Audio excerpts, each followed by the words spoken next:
kontribusi apa ya yang bisa saya lakukan untuk negara, karena negara ini udah bisa ngasih ke saya banyak gitu. Di luar sana masih bertanya-tanya, masa sih gaji guru honorer di bawah 500.000? Nah, saya mungkin akan menjadi saksi dari bagian pertanyaan itu gitu. Kalau misal saya nggak malu, saya mungkin nangis seketika itu juga di depan Pak Guru ini, tapi saya nggak boleh tampak lemah gitu, Kak. Kita harus saling menguatkan. Saya bilang, luar biasa, Pak.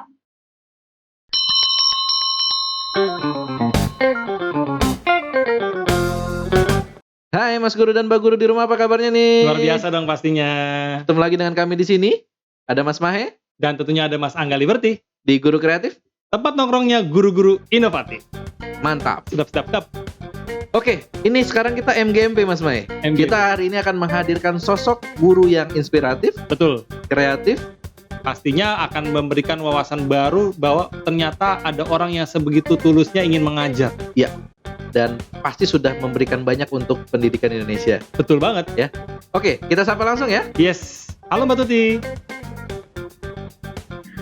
Halo Bang Mahen, Bang Angga. Halo Mbak Tuti, apa kabarnya? Luar biasa pasti. Alhamdulillah. Alhamdulillah. Alhamdulillahirrahmanirrahim. Ya. Oke, makasih Mbak Tuti sebelumnya ya sudah bersedia kita undang nih. Jadi kan Mbak Tuti ini sekedar informasi buat Mas dan Mbak Guru. Yap. Beliau ini adalah salah satu peserta dari program Indonesia Mengajar. Jadi kita Oke. pengen tahu nih sebenarnya kalau bisa dipikir-pikir, saya tuh kan cuma tahu Indonesia Mengajar itu mengajar gitu di pelosok. Pertanyaan saya muncul pertama kali Mas Angga dan Mbak Tuti. Kenapa? Ngapain? Mau ngapain Mbak Tuti mengajar di daerah pelosok? Kan susah tuh. Motivasinya ngapa sih jauh-jauh gitu ya? Iya bener. Jauh dari orang tua, Bener. mungkin susah di sana gitu ya. Kenapa Mbak Tuti? Iya. Mungkin awalnya itu dulu, yang ringan-ringan dulu. Iya. Oke, yang ringan-ringan dulu, tapi mungkin agak panjang nih Bang Mahen sama Bang. Silakan. Mungkin sedikit bercerita gitu. Jadi kenapa saya jadi ikut Indonesia Mengajar dulu itu, awalnya sebelum lulus cuma kepikiran muncul satu pertanyaan gitu. Saya kan dari SD sampai kuliah itu bisa kuliah itu salah satunya karena dapat beasiswa gitu. At least itu kan dari pemerintah gitu ya. Dan saya tiba-tiba muncul pertanyaan, kira-kira kontribusi apa ya yang bisa saya lakukan untuk negara, karena negara ini udah bisa ngasih ke saya banyak gitu, Bang Mahen, Bang Angga. Kan kalau kita habis lulus, terus mau ngelunasin, taruhlah kita mau ngitung itu secara nominal, itu kan kayaknya saya belum punya uang, atau mungkin secara finansial saya belum mampu gitu ya. Jadi saya mikir program apa yang bisa saya ikuti gitu. Nah itu pertanyaan itu dulu sih pertama yang akhirnya muncul jadi ganjilan di hati saya gitu kan. Terus akhirnya kayak yang kedua kayak ini gayung bersambut gitu. Pada saat mau lulus juga di kampus tuh ada namanya workshop, intinya ngundang beberapa platform gerakan pendidikan, salah satunya Indonesia Mengajar sebagai narasumber yang dipaparkan di situ gitu. Di situ saya langsung klik gitu, dari ketiga yang disebutkan, yang dipaparkan, kok saya kliknya ke Indonesia Mengajar gitu. Nah usut punya usut, saya lebih termotivasi dan wah kayaknya saya kalau lulus harus nih ikut program ini gitu. Kenapa Indonesia Mengajar? Saya pikir IM ini pengen ngasih tahu ke Indonesia, orang-orang Indonesia bahwa pendidikan itu bukan hanya tugas serta-merta tugasnya pemerintah gitu. Tapi bahwa seluruh elemen masyarakat yang ada di negeri ini harus punya kontribusi di bidang pendidikan, apapun itu gitu. Memacu saya, mendorong saya nggak peduli lulus kuliah, saya nggak mau daftar perusahaan-perusahaan, atau mungkin saya nggak mau daftar ke tempat mana dulu gitu. Pokoknya saya harus daftar Indonesia Mengajar gitu. Gimana caranya saya harus daftar. Nah, pada saat itu saya nggak selang lama lulus, pas banget ada pembukaan, saya modal nekat lah, bismillah, apply rekrutmennya itu, dan berdasarkan proses seleksi masuk. Ya itu menurut saya pengalaman berharga sih, karena nggak semua orang punya motivasi seperti itu, dan kedua mungkin nggak semua orang juga bisa terpilih. Jadi saya merasa bersyukur gitu dipercaya oleh Indonesia Mengajar bisa bergabung menjadi pengajar muda. Begitu sih Bang Mahen. Oke, merinding saya dengar tadi. Ingin membalas apa yang sudah diberikan negara kepada Mbak Tuti gitu. Sekaligus ini menampar diri saya sendiri, Mas Angga. Iya, tapi kan tujuan kita bikin guru kreatif salah satu juga Itu untuk dia. memberikan sesuatu Nah, kepada dunia pendidikan. Itu dia. Oke, Mbak Tuti, waktu itu ditugaskannya daerah mana, Mbak? saya di Pulau Bawean, Bang Angga dan Bang Mahen. Jadi Pulau Bawean ini masih di Jawa, dia Masih di pulau Jawa. kecil, Oke. cuma dua kecamatan, Mhm. tepatnya di Kabupaten Gresik gitu. Jadi antara kalau kita lihat di peta tuh ada Pulau Jawa, kemudian ada Pulau Kalimantan, di tengah-tengah itu ada pulau kecil. Nah itu di situ di Pulau Bawean di situ gitu. Masuknya ke Kabupaten Gresik, Pulau Bawean itu. Oke, di tempatnya Mbak Tuti di Pulau Bawean itu pertama kali Mbak Tuti datang tuh kesan pertamanya nih Iya, yang Mbak iya. Tuti lihat di sana. Pasti kan guru yang dikirim ke daerah tempat Indonesia Mengajar itu mengabdi, pasti kan keadaannya Iya. gapnya jauh sekali dengan Kota. yang ada di kota gitu Betul, kan. betul, Nah, betul. pertama kali Mbak Tuti sampai di Pulau Bawean itu Itu gitu gimana ya? keadaan sebenarnya di sana, Mbak? Oke, baik. Pertama, jadi pas di Bawean itu kan kami berenam tapi terpisah-pisah. Oke. Nah, saya akan cerita di bagian tempat saya mengajar saja gitu, Ya, karena ya. masing-masing dusun, masing-masing teman-teman saya berbeda. Beda desa gitu, Mbak? Ya, beda desa. Jadi Oke. kita disebar meskipun 6 orang, tapi kita disebar tidak di satu tempat gitu. Jadi Oke. benar-benar kita hidup sendiri dengan keluarga angkat masing-masing gitu istilahnya. Jadi kesan pertama saya pas nyampe di SD sih sebenarnya secara physically sekolahnya udah tembok karena saya Oke. termasuk angkatan keempat, Bang Angga dan Bang Mahen. Beberapa tahun sebelumnya masih pas angkatan-angkatan pendahulu masih kayu lah, belum direnovasi. Alhamdulillah pas saya sampai beberapa bagian gedungnya sudah permanen, Oke. namun hanya saja tidak mencukupi jumlah kelas. Artinya Ya. harusnya kan ada 6 rombel ya, ada 6 rombongan kelas. Ya. Itu hanya ada 3 ruangan. Artinya satu kelas berbagi gitu, satu ruang kelas berbagi untuk beberapa kelas gitu, dan bahkan berbagi dengan kantor ruang guru dan ruang kepala sekolah. Gitu sih kesan pertama saya. Oh ya, kenapa kita harus hadir di sini? Mungkin salah satu sebabnya kondisi inilah yang menyebabkan kita hadir di tempat itu.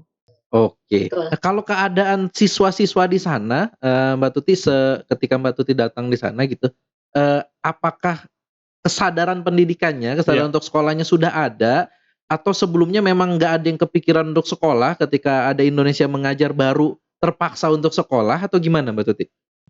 Kalau saya membandingkan antara cerita senior saya, kemudian cerita dari guru-guru, kemudian yang saya lihat pada saat ini gitu, maksud pada saat saya mengajar saat itu, memang semangat belajarnya sudah sangat-sangat lebih meningkat.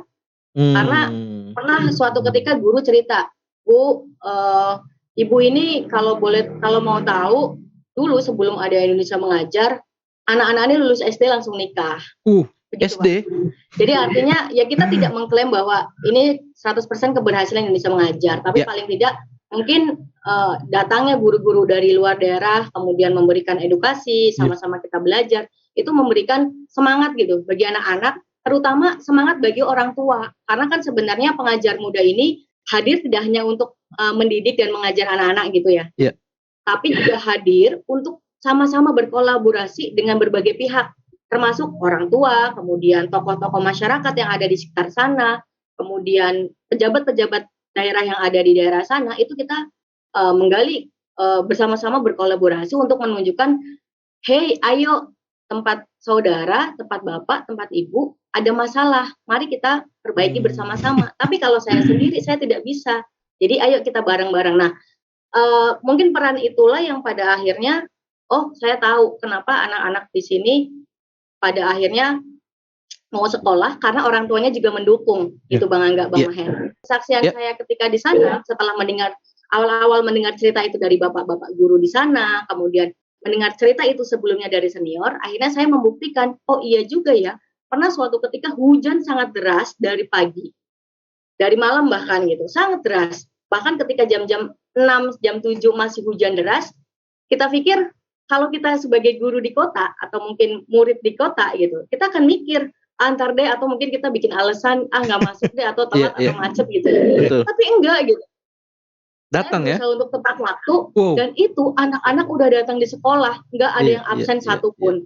Padahal medannya lumayan lah, ibaratnya jalan becek, Ya begitulah, bukan jalan yang aspal, artinya jalannya kalau hujan itu beceknya parah gitu. Artinya Oh. saya bilang, "Ya Allah, coba kalau saya guru yang kadang-kadang nakal atau selengean, ya udahlah Ibu izin aja ya, silakan kalian belajar dari rumah." Enggak, tapi ketika saya datang luar biasa, anak-anak 100% nggak ada yang maksudnya 100% tuh hadir gitu, Iya. nggak ada yang absen sama sekali. Itu yang menurut saya, wah gila sih. Saya penasaran nih, kalau tadi kan okelah, keadaan lingkungan masyarakatnya, Iya. kesadaran pendidikan, warga sana gitu ya, muridnya Betul bagaimana, betul. sekolahnya gimana. Nah, pertanyaan saya nih, gimana kesejahteraan guru di sana sekarang Oh, dan ketika Mbak di sana tuh, Mbak? baik, ini mungkin mungkin orang akan di luar sana masih bertanya-tanya, "Masa sih gaji guru honorer di bawah 500.000?" Nah, saya mungkin akan menjadi saksi dari bagian pertanyaan itu gitu. Jadi pada saat saya datang, memang alhamdulillahnya kita langsung klop gitu. Mmm. Di sekolah saya kalau tidak salah ingat ya, itu ada 5 guru. Dari kelima guru itu, satu hanya PNS-nya hanya 1. Mmm. Jadi 4 itu non PNS yang mana honorer, eee, itu pun PNS-nya merangkap sebagai kepala sekolah. Oh. Jadi benar-benar gurunya sangat terbatas gitu. Dan apa namanya, dari 4 guru yang tadi non PNS, salah satunya sangat terbuka ke saya. Beliau bercerita, "Bu, Ibu kalau tahu gaji kita gitu, masih di bawah 500.000." Saya bilang, kalau tidak salah beliau nyebutnya 300 atau 500.000 lah, saya agak lupa, tapi saya bilang masih di bawah 1 juta. Coba Ibu pikirkan gitu, letak sekolahnya tidak dekat dengan guru itu, Pak, Iya. Bang Angga. Jadi mereka harus naik motor, modal bensin, kemudian mereka punya anak, mereka punya istri. Kebayang nggak Mmm. betapa waktu itu hati saya tuh kayak, dipukul, ya Allah gitu. Kita di kota kadang-kadang duit 300.000, 500.000 menghambur-hamburkannya dengan mudah gitu. Iya Tapi iya. mereka sebulan itu pun dirapel, kadang-kadang 3 bulan baru cair gitu. Bayangkan betapa, ya Allah kurang bersyukur apa kita, iya bener itu saat itu saya sedih, saya sedih banget. Ini bapak guru yang cerita ke saya bilang, "Masa sih Pak?" gitu. Saya bilang, "Lah Pak itu gimana ngidupin Ya, sehari-hari ya?" "Nggak tahu Bu, pokoknya ini ilmu ya, ini ya, ilmu ya, betul. pendidikan, ilmu yang nggak pernah saya dapat dimanapun di jenjang sekolah dari kalimat, Pak guru ini." Pak guru ini bilang, "Nggak tahu Bu, pokoknya kalau kita kerja dengan ikhlas, dengan sabar, rezeki ada aja." Itu yang, deg lagi saya tuh, hati saya ketampol lagi gitu. Saya bilang, "Iya juga ya Pak, logikanya kalau matematika uang segitu nggak mungkin cukup gitu kan, untuk Iya. bensin aja mungkin jangan-jangan selama sebulan kurang cukup," gitu. Bapak itu bilang, saya benar-benar saya niatkan untuk mengajar anak-anak Bu, biar anak-anak pinter, biar anak-anak nggak bodoh, biar anak-anak tuh paling nggak, lulus SD masih mau punya keinginan buat ngelanjutin sekolah gitu, biar nggak kayak orang tuanya." Di situ saya merasa, ya Allah, ilmu ini yang mungkin kalau misal saya nggak malu, saya mungkin nangis Iya. seketika itu juga di depan Pak guru ini, tapi saya nggak boleh tampak lemah gitu, Kak. Kita harus saling menguatkan, saya bilang, "Luar biasa, Pak. Saya nggak kebayang sih kalau posisinya saya jadi Bapak gitu, dengan posisi gaji segitu, kemudian